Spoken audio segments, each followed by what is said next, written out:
Hi, welcome back to my channel. Okay, so in today's video, I want to share mistakes I have made over the years or in the beginning phase of my business. This is my 6th year running Ladies and Scarves. By the way, my name is Tare and I run a growing business here in Ghana called Ladies and Scarves, and the core of my business is scarf. Okay, so in today's video, I want to quickly pack a gift set. I created some gift sets yesterday and very minimal, very chill, and I got about 3 orders, so I'll be sharing the mistakes I have gotten over the years and then maybe pack 1 or 2 so you guys see how I do this. Okay, so the gift set was displayed like this. I took a video and a picture. I'll leave it on the side so you see it was displayed like this, and then I try to pack it the way the customer sees it. Okay, so the very first mistake I'll say I made with Ladies and Scarf is not valuing data. So what do I mean by not valuing data? So the very first year running Ladies and Scarves, people were sending me message, WhatsApp, Instagram DM. They were not really ready to buy, right? And they'll come, they'll say, oh, I want to know more about your business, or like what is available, what's not available. Don't worry, when I have the money, I'll come back. So not saving their contacts and reaching out to them later on. Okay, so I think that happened for like maybe 6 months, 7 months. And with me, I learn a lot. I go on Google, YouTube, and learn how to manage my small business, right? So I realized that, I have been neglecting leads, right? So what I started doing was my phone here. So when a customer sends me a message on WhatsApp, I categorize the customer. If it's a lead, their name, and then I write a lead. And if it's a returning customer, their name and returning. If it's a first time customer, their name and first time. So this helped me in the kind of messages I was sending them to remind them to always come back to Ladies and Scarves. Okay, so the first thing is the cashmere scarf. So I fold it first in the box, and sorry you cannot see me very well, but I put it here in the box. And the second is the brooch. I put it in a pouch. Yeah, so the second mistake I made was not getting the right financial knowledge for my business.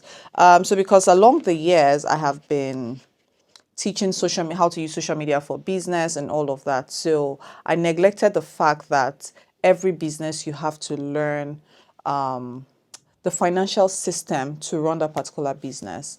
So the very first, let's say 6 to 8 months, the year I was running the business, I was just doing things manually, doing it on my own.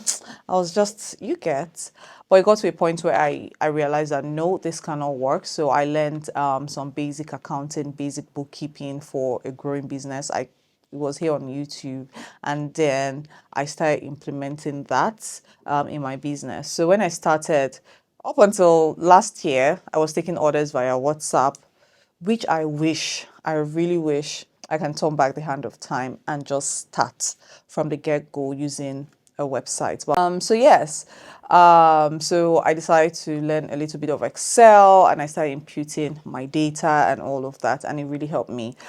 Saving this data, especially accounting and all of this in your business, will really help you if you're seeking funding, or not even funding, if you're seeking a business partner. Why do I say not funding? In this part of the world, no government is coming to fund your business. Nobody's coming to fund your business. The highest you get is maybe grants, and those grants, applying for grants, can be really, really stressful, mentally, physically, emotionally. It can be stressful. The time you're using to chase a grant, it might take you 3 months, from even a year.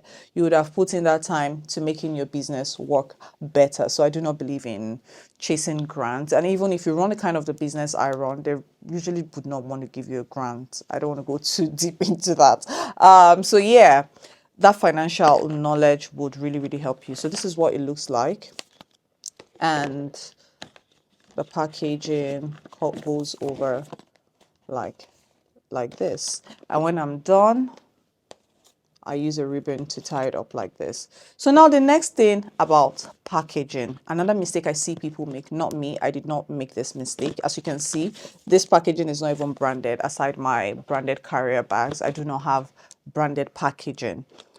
So I see new business owners, because yes, we know packaging makes or break your business if you're just starting out. but start out with what you have.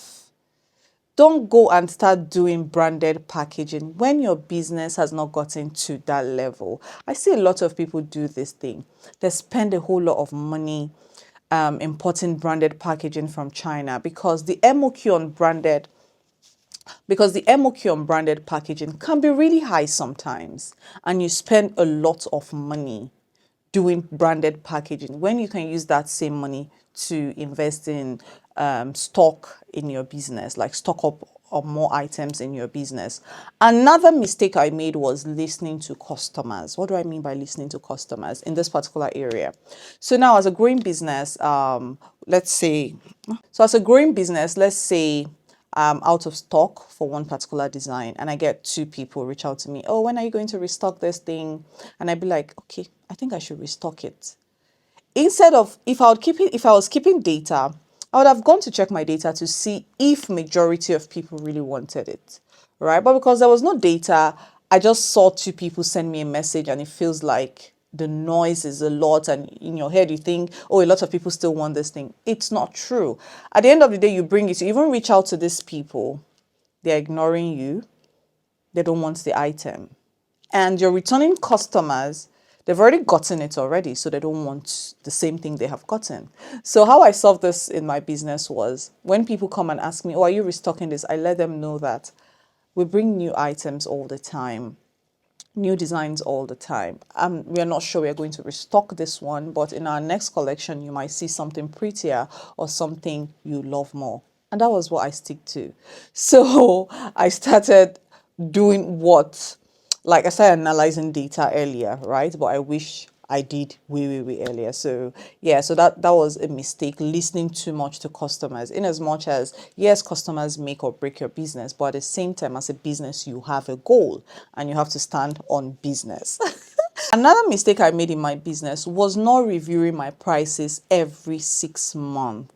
Hey, you have to review your pricing every 6 months to know if you're still on track, or you're running at a loss, or you're over making profits, or whichever way. Try to review your prices every 6 months. In this part of the world, our currency is not so stable because we're always pricing against the dollar. What do I mean?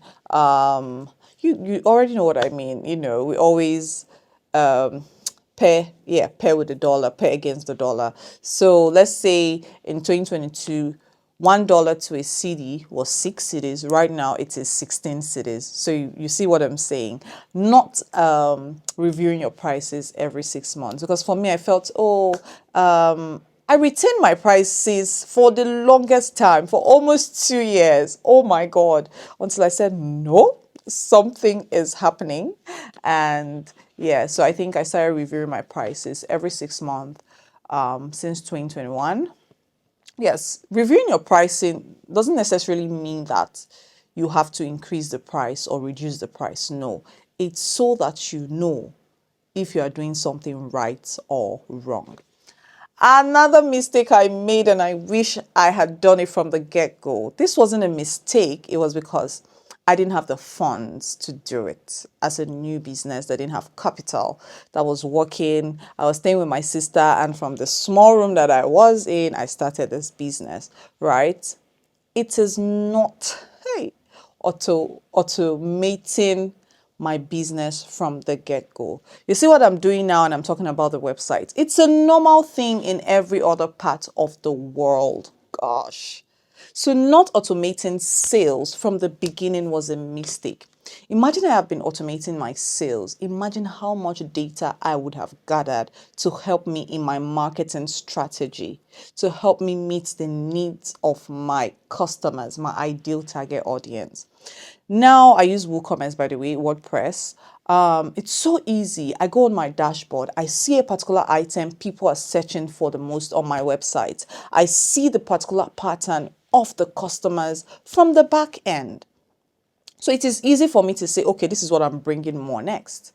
This is what I will slow down on. So if I had the money from the get-go, I would have automated things. I would have run the system solely like website. Please just go on the website and buy. And now it would have reduced all the stress I'm going through now. But anyways, I'm really enjoying it, and I am never going back. I am never ever going back. Gosh, it's the best decision ever. So if you're a new business, you have the capacity, you have the money, I would advise you from the get-go to automate things, automate your sales, so that even when you're asleep, you just get the shingling. There's this sound when an order comes in. I think it happens with Shopify as well, and WooCommerce. You just hear the shingling. It's so sweet. Yeah. So I wish I had done that earlier. So yeah. So these are the few mistakes I made when I started out with ladies and scarves. And leave in the comment section if you have made any mistake in your new business or anyone I left out. Please leave in the comment section. I love to respond to your comments.